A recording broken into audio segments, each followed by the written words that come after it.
Majlis diteruskan dengan mempersilakan pemidato keempat Muhammad Nuril Akmal bin Muhammad Naim dari SMK Bandar Baru Salak Tinggi yang akan menyampaikan pidato bertajuk Pengurusan Pendapatan secara berkesan Bantu Generasi Muda Elak Muflis di bawah kategori perancangan kewangan.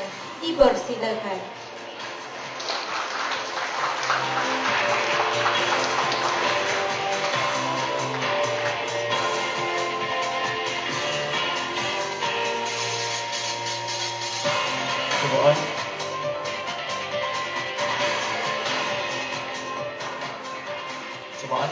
Cobaan. Bismillahirrahmanirrahim. Apa sudah jadi dengan dunia hari ini? Generasi muda seakan-akan kenyang dengan laman Facebook yang semakin menjadi-jadi. Walau tanpa dihidang secawan kopi kapal api, mereka masih mampu menongkat mata sehingga ke awal pagi. Ibu bapa pula lena di kamar, melayari bahtera mimpi. Mimpi akan wang keluar masuk pada keesokan hari. Mauduk berbunyi, perancangan pendapatan secara berkesan, bantu generasi muda elak muflis, bahkan merungkai misteri kayangan. Sekarang apresiasi buat Tuan Kerusi Majlis, delegasi atau judikator kehakiman yang berintegriti, pihak penjaga masa yang dihormati, seterusnya sidang saksi provisi pemacu ekonomi negara pada suatu hari nanti. Senyum ku beri setulus hati. Assalamualaikum warahmatullahi wabarakatuh. Salam perkenalan, salam perpaduan, dan salam satu Malaysia. Sidang Dewan sekalian, sebelum tabung saya pecahkan, sebelum wang saya laburkan, dan sebelum akaun PNB saya lampirkan, terlebih dahulu izinkan saya untuk mengidentifikasikan mauduk pidato saya pada hari ini. Secara generalisasinya dapat saya konklusikan di sini bahawa tata cara pengurusan secara menyeluruh yang meliputi pelbagai sudut pengurusan melalui proses langkah demi langkah untuk mencapai matlamat kewangan generasi muda untuk mengelakkan muflis atau disenarai hitamkan. Ayuh sama-sama dengarkan 4 perspektif ideologi yang mapan lagi konkret. Sidang paradigma Dewan sekalian. Hujah konkret saya utarakan, justifikasi relevan saya ketengahkan. Oleh itu meniti hujah saya yang pertama, institusi kekeluargaan yang bagus mendorong generasi muda yang bijak mengurus. Pendedahan awal tentang perancangan kewangan anak-anak harus dilakukan dan sikap materialistik ibu bapa perlu ditinggalkan. Dengan adanya pendedahan tersebut, maka generasi muda akan terbuka minda untuk memilih cara pengurusan kewangan mereka. Galakkan mereka dengan amalan menabung, perbincangan bajet keluarga, dan cara mengurangkan perbelanjaan. Barulah mereka sedar yang mana kehendak dan yang mana keperluan. Maka jadilah mereka suatu hari nanti seperti Carlos Slim, seorang jutawan muda yang diberikan dengan pendedahan ilmu pengurusan kewangan dan kebebasan kewangan sehingga bergelar jutawan. Bukan seperti seorang anak gelandangan jalanan yang memegang seberkas tapuai makanan lalu mengharapkan belas kasihan. Jadi, pengurusan pendapatan secara berkesan, gejala muflis dapat dielakkan. Kula sentana Dewan Kluster sekalian, meniti hujah saya yang kedua di bawah indikator pengurusan pendapatan cemerlang. Akaun kewangan generasi muda pasti terbilang. Menyingkap laporan akhbar berita harian awal Mac tahun lalu, menerusi artikel muflis muda, sebanyak 80,000 kes muflis direkodkan dalam tempoh tahun 2005 sehingga Mei 2010. Adakah ini satu sejarah baru negara yang bakal direkodkan? Generasi muda perlu ditarbiahkan dengan selok-belok kewangan dan celik kewangan agar tidak mudah ditipu apabila dewasa nanti. Seharusnya ibu bapa memberikan perangsang buat anak-anak dalam soal perbelanjaan. Ini tidak. Anak-anak digalakkan berbelanja di Maidin, tetapi ibu bapa berbelanja di pavilion. Impaknya sudah pasti anak-anak rasa tercabar lalu memohon kad kredit dan berbelanja secara boros, bukannya sedikit. Jadi, apa tunggu lagi? Sekenapang sudah ada tangan, tinggal menunggukan arahan. Kita cuba lihat sekarang. Pelbagai anak-anak menggunakan kad kredit tanpa mempunyai perancangan. Mereka berbelanja secara boros sehingga menyebabkan mereka muflis. Meniti hujah saya yang ketiga di bawah indikator. Saya di sini bukanlah Iran Aziz, pemenang anugerah bintang popular berita harian. Bukan juga penjual permainan dari Pakistan, maupun protege Fazal Tahir dalam rancangan mentor untuk menghiburkan kalian.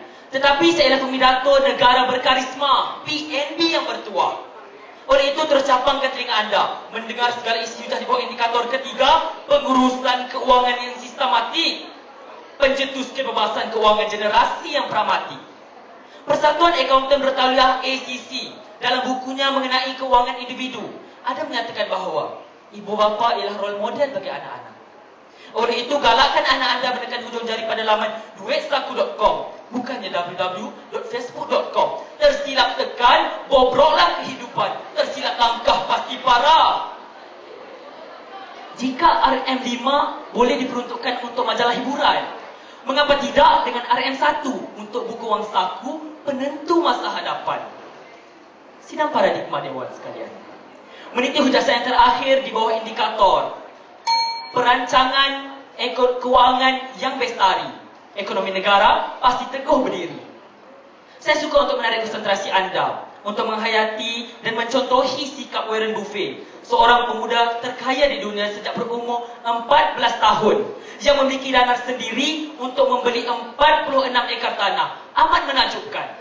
Inilah yang kita mahukan untuk generasi masa depan bagi memacu ekonomi negara ke seantero dunia, bukannya muflis, tidak semena-mena. Jika di barat mereka bangga dengan Hollywood, tidak heranlah jika kita di Malaysia mempunyai kekuatan tongkat Ali Power. Andai kolaborasi sedia digapai, KDNK negara pasti tercapai. Sidang dewan sekalian. Jadi secara generalisasinya, perancangan keuangan perlu didedahkan sejak dari akar umbi. Jangan sudah tersasar jauh, sukar mahu kembali lagi. Biar rumpun buluh semakin tinggi, menghasilkan rebung berkualiti. Ayo kita menghayati kata-kata dusun Sabah ini. Ikodi-kodi om alai ogomu, yang bermaksud sedikit-sedikit lama-lama jadi bukit. Anda urus secara bijak, gejala muflis dapat dielak. Putra Sepang mengundur diri. Akhirul kalam. Salam permisi. Wabillahi taufiq hidayah. Wassalamualaikum warahmatullahi taala wabarakatuh. Mohon peminatnya terus berada di atas pentas untuk menerima soalan spontan daripada Ketua Hakim. Assalamualaikum warahmatullahi wabarakatuh. Adik Muhammad Nuril Akmal. Saya perhatikan dalam tiga-tiga ni dia ada cakap pasal ibu bapa. Jadi soalan saya berkenaan dengan ibu bapa. Bagaimanakah cara terbaik untuk ibu bapa menjadi contoh kepada golongan muda belajar tentang pengurusan kewangan? Bagaimana cara terbaik untuk ibu bapa menjadi contoh kepada golongan muda belajar mengenai pengurusan kewangan? Terima kasih.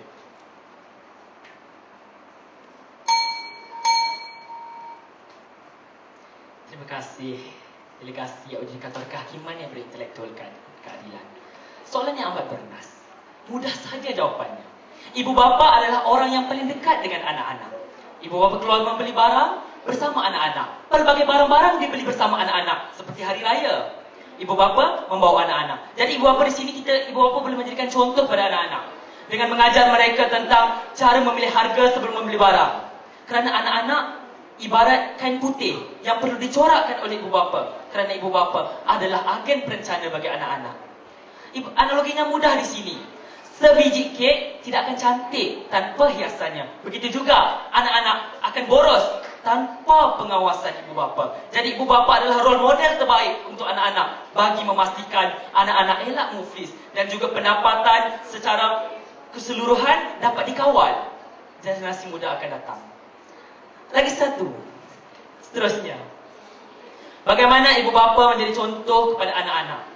Ibu bapa sentiasa mempunyai pengetahuan tentang contohnya akaun didik. Ibu bapa boleh membuka akaun didik untuk anak-anak. Akaun didik adalah akaun simpanan yang menjamin keuntungan. Seterusnya ibu bapa juga boleh mendedahkan anak-anak dengan konsep 11. Konsep 11 yang pertamanya simpanan. Amalan simpanan ibu bapa boleh jadikan anak-anak sebagai contoh. Contohnya seperti ini. Anak-anak yang mendapat duit raya boleh memberi kepada ibu bapa untuk sebagai simpanan. Ibu bapa boleh memberikan ganjaran kepada anak-anak apabila semakin banyak wang yang disimpan.